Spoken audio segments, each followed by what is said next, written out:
Hello everyone, this is Dr. Ilyas from the Department of Education, Hazara University, Mansehra. In my previous presentation, I discussed case study as a research design and the definition and characteristics of case study as a research design.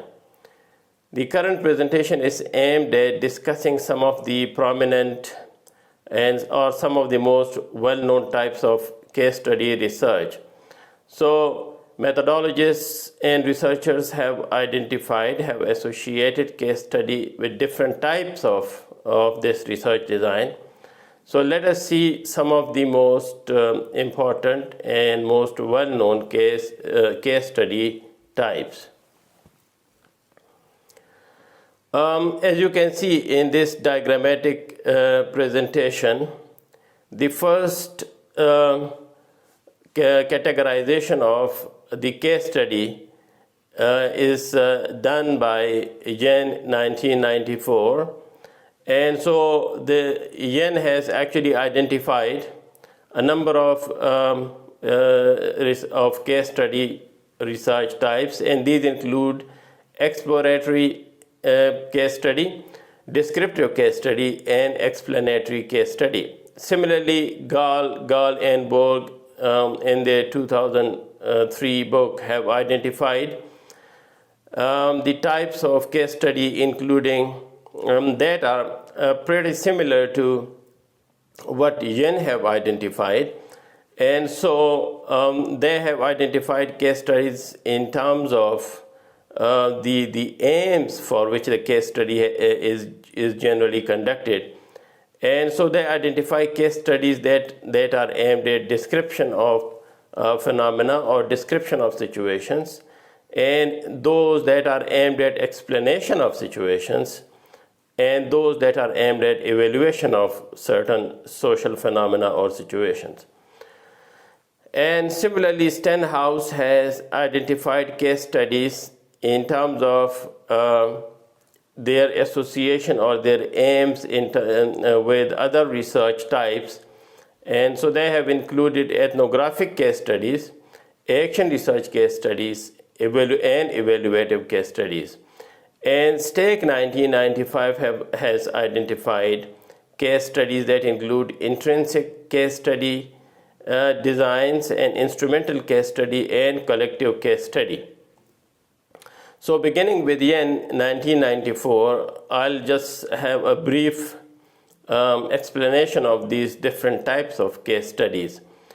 An exploratory case study that has been identified by Yen, and also a very similar type of case studies have also been identified by other researchers. Exploratory case studies are generally case studies that are conducted before the formal formulation of research questions. And so in many cases they are associated with pilot studies that actually lead to the development of finer research questions and research objectives. But there are others who consider exploratory case studies as formal case studies in their own way and in their own right. But in many cases, exploratory case studies are conducted as initial studies for finding and refining research questions that are then further explored through more larger scale studies. And descriptive case studies are case studies where the basic aim of the study is detailed narration and description of the social phenomena. So description of a particular happening or a particular site, such as a school, or such as a particular practice in particular schools or colleges or some other research sites, and describing the details of that particular site or that particular phenomena will come under the descriptive case study research design. And then the next one is explanatory case study, where the aim basically is to come up with explanation of certain phenomena that is taking place, and so to find answer to questions related to the why and how of that particular phenomena. Then the Borg and Gall description or categorization of case study in terms of description and explanation and evaluation are pretty similar to the descriptive type of case study in Yen, and similarly the explanation one. Evaluation actually is a bit different, where the aim of case study is actually to evaluate a particular phenomena, such as a particular educational program or a particular training program or a curricular subject or some such other related phenomena. So the basic aim of evaluative case study is actually evaluation.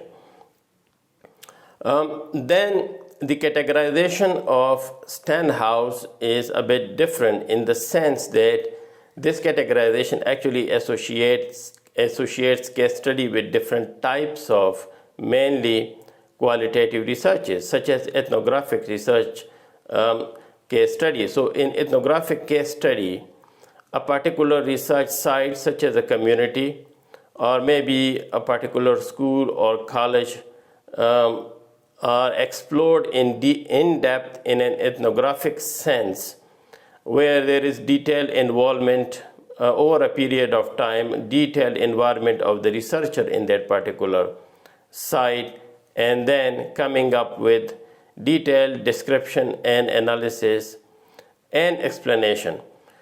And so action research case studies are case studies that are associated with the concept of action research, which is actually practitioner-based research, and the aim of action research in general is actually the understanding of certain situations and certain phenomena in order to come up with solutions to problems, or in order to come up with improvement of practice. So in action research case study, an example could be conducting research in a particular school in order to improve teaching practice, or in order to improve examination or evaluation practices in their particular school. And so, because this is done with an aim to improve practice, this is actually associated with action research, and so it is termed as action research case study. Then evaluative case study is pretty similar to the ones identified by Gall and Borg and Yen. And so again, here the basic aim of the case study is to make evaluations of social phenomena or educational phenomena, and to make decisions with response to the kind of results that come as a result of that evaluation. Stake has identified these three types of case study, including intrinsic case studies, instrumental case studies, and collective case studies. Intrinsic case studies are case studies where the aim is actually a focus on that particular research site or on that particular phenomena. And so the case study is conducted in order to understand that particular case or particular phenomena that is under study. So this kind of study is conducted for the sake of understanding particular situations. And so the aim is not generalization to other similar cases, but actually understanding and resolving or resolving issues related to a particular research site. And that's why, because the interest of the researcher is actually understanding this very case rather than looking at its implications in other cases, this type of case study is called intrinsic case study. Instrumental case study is a bit different in the sense that particular research sites are studied, or particular research phenomena are studied, or individuals are studied in order to get insights that are more generalizable to other similar situations. And so this particular case study becomes an instrument for getting greater insights into the phenomena and for possible generalization, especially inductive generalization to other similar situations. And then collective case studies, where a number of case studies are conducted in order to have greater insights into particular phenomena. And so this is actually conducted in a collective way, and so they become collective case studies. You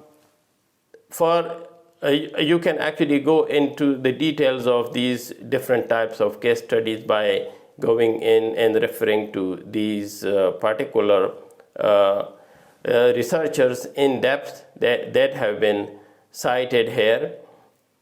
Generally speaking, and to make a summary of this whole presentation, the basic aim of case study research is actually understanding, exploring, understanding, and perhaps changing particular situations and particular phenomena that are bounded, that are actually bound in time and space. And so there are these different types of case studies in terms of basically the aims that have been associated with these case studies. But they are actually not divergent. These are very convergent, and the basic aims of all of these is actually the in-depth understanding and the in-depth exploration of social and educational phenomena with reference to their context and with reference to details, in order to understand and in order to actually act and perhaps improve social and educational situations. So once again, as we can see, most of these case studies include explorations and descriptions and explanation of the particular research phenomena, social research phenomena. And so the inspiration for conducting a case study might come from their intrinsic value, where a researcher is interested in a particular research site or in a particular research event or unit, or it could lead to instrumentality, where a particular case study can lead to general understanding of other similar case studies. So this was actually a brief presentation related to the ways in which case study has been categorized. But overall, case study it's quite difficult to categorize case studies, because these different types of processes, and that is exploration, description, explanation, and so on, are generally associated with all type of case studies. And so we need to see case study as a whole and as a unit aimed at exploring the social phenomena in a natural setting, rather than a focus on categorization of these, although categorization might help in giving important insights related to the different ways in which case studies have been identified and have been defined.